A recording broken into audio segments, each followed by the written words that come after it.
Yes, people, what's going on? Harry McKola here with Mr. Stephen Howson. We are in the mixed zone at the moment, and I'll be honest with you, I'm waiting for two people. Tom Eaton, who's Tom Eaton 1, and Johnny Evans. Actually 3. Yeah, Darren because Fletcher. And under Herrera. Oh wait, 4, and Herrera as well.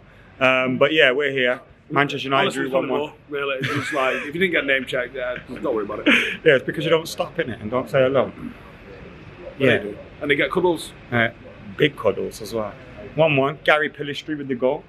Great finish in the end. It was a good finish from him, weren't it? And it was a good second half from Harry Maguire, who got absolutely roasted with boos in the first half. What did you make of that? This isn't the first time it's happened on pre-season tour. He's made a mistake, right? But the correct response to a mistake like that is to go, fuck's sake.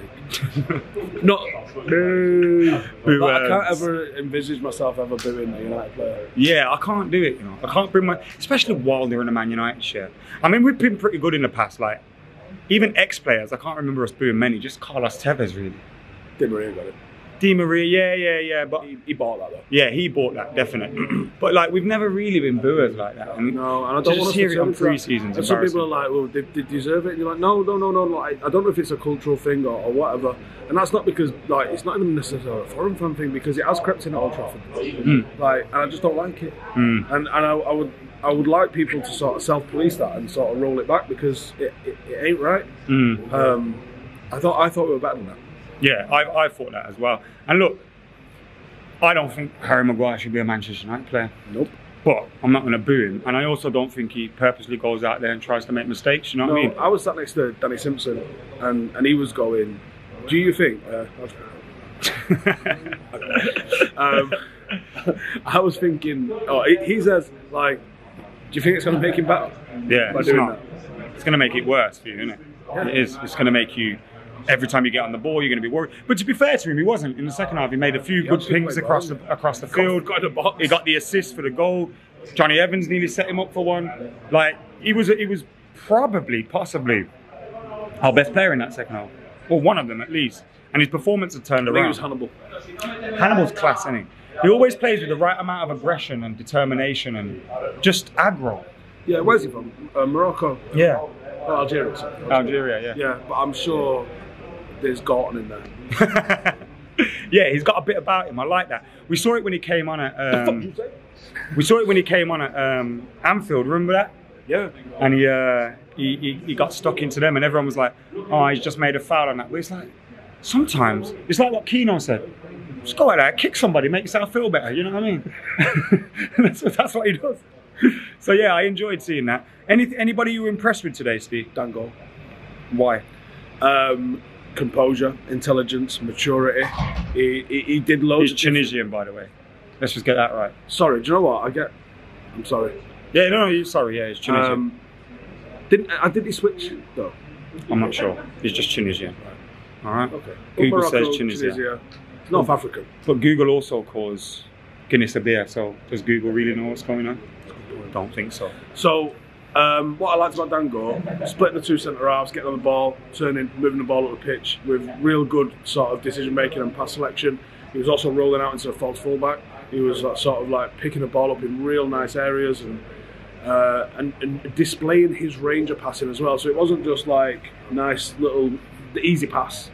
It was, let me just put one in there for you, and it was, let me put one over there for you, and let me put one over the top for this guy. And I was like, okay, he's come on, and he's had the Scholesy download. He's got the range in him. And I think there's a real, because physically he's miles off the pace. Like, he's a small human being. Technically he's there. So what do you do with that? Because he probably isn't ready for first team. How old is he? 19? I'm not sure actually. He probably needs a loan though, isn't he? Yeah, so but that's the decision now. Is like, we haven't got a lot of depth in the six. Do you keep him around and just keep him in training, and if there's a bit of opportunity, throw him in the mix? Obviously be behind Kobe in that sense, but he is more of the suited to the 6 role than Kobe. I think Kobe's an 8 really. So a big decision to make. Has Hannibal got a chance to be involved this season, or is it again more like it's more important that he gets football in it? You know he needs regular minutes. He does, but. And he's behind a right load. Like we were chatting in the game, Alvaro Fernandez has got a chance because of the situation that's in front of him. Hannibal should have a chance because of the ability and the performances he's been displaying.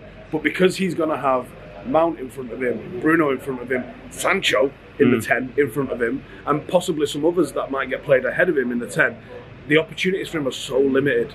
So what do you do with Hannibal? Because he's more than good enough to play. I would argue, and I think I'd win the argument, he outshone both Donny and Eriksen today in that role. What did you make of Donny? Because he got brought off at half-time. And this was like a fixture where the boss said, you know, I'm going to give players who need 90 minutes, 90 minutes. Now, we saw someone like Harry Maguire, who's possibly going to leave this summer, has been linked. You would assume. And he played 90 minutes, whereas Donny van der Beek, someone that's, again, been linked with a move, comes off after 45 minutes. I don't know how to say this without sounding rude, but did you notice that he didn't go off? Or did go off? Not really. Do you know what I mean? Like, what is he? He's not imparting himself on games. He's just such a vanilla player. And I don't know what's happened to him, because we bought a great player. We bought a real energetic player, and he's worked with the same guy that made him that player for a whole year now. What has happened to him? You'd think you'd give him some, like, leeway. You know, like some maybe preferential treatment. He knows him and all those kind of things. But he doesn't. Obviously, we don't want the manager to be giving players preferential treatment. But you'd think you'd give him a little bit more because he knows him and he's seen him at his best. And he doesn't quite. Is it just a simple fact that he doesn't suit Manchester United? Because he's still a very good. I mean, where's that? He does. I know he's had some injuries. He's but miles off in the pecking order. And here's the thing.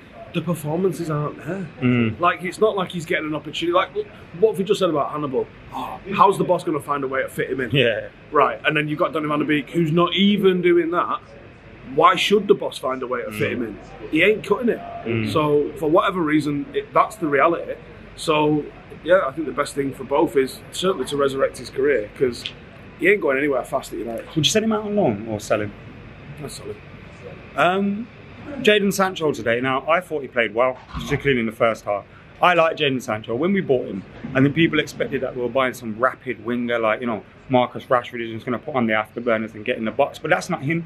He needs players either side of him. He needs to, you know, have some link-up plays and connections. Jack Grealish and Rashford. Yeah, and he gets criticised a lot. Like, I went on Twitter, which is probably a big mistake during the game, and a lot of people get stuck into him, and I'm there thinking, I thought he played well today. Like, what game are you watching? Do you know what it was? It's just like preset conceptions. Commentary can really skew people as well. So when you're sitting there in the ground and you don't have commentary, you're forming your own opinions. Yeah.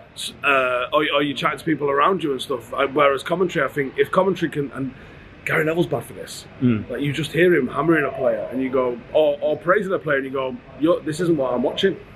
Where's Tom Heat one? Yeah, he'll come down in a bit. Tom Heat one. We'll get him in our review.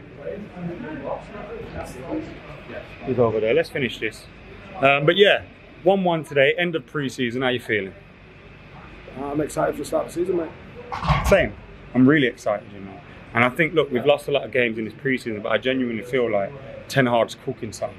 Yes, we still need a signing or two. You know, we're looking at Amrabat, we're looking at those kind of players, maybe a centre-back if Maguire leaves. But I'm excited, man. And guess what? Today we're going to see Johnny Evans again. Yeah, we do. I'm going to go. I couldn't love Tommy. Yeah, we'll go get that in a sec once it's finished over there. But yeah, absolutely delighted with this game today. Delighted with Pelestri coming on. I mean, I'm not delighted with the game. What am I talking about? I was delighted with Pelestri's goal. The game, neither here nor there. The important one was yesterday. I think yesterday's game was the team that we probably see that's going to play in the next game against Wolves. Are we ready for the new season, Steve? No. No. He's in a striker. We got Højlund. We haven't seen him, but he's injured. We still got Marshall. Do we though? Anyway, make sure you subscribe to Stretford Paddock. Like, comment, share, subscribe. We're going to go get a cuddle off Tom Heaton now. And we'll see you in a bit.